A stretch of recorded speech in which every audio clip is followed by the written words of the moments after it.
I'm Chris from Synty Studios, and today we'll take a look at how to use one of our Polygon Map Packs in Unreal Engine.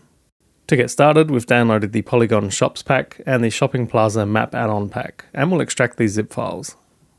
At the time of recording, these packs will work in Unreal Engine 5.3 and newer, but be sure to check the stores for engine compatibility. Then we'll open up the content folder of both packs. And then we'll copy over the Synty folder from the Shopping Plaza add-on pack over to the Polygon Shops pack. Now if we take a look inside the Synty folder, we should see our map pack and the Polygon Generics folder. With that copied over, we can now open up the Unreal Engine project.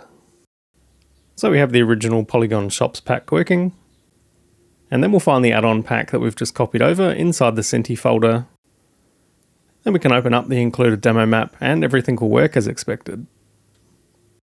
And lastly, if we're wanting to build the lighting for the level, we can do that under Build All Levels. You can find links to these packs in the video description. Also, be sure to let us know in the comments what other content you'd like to see.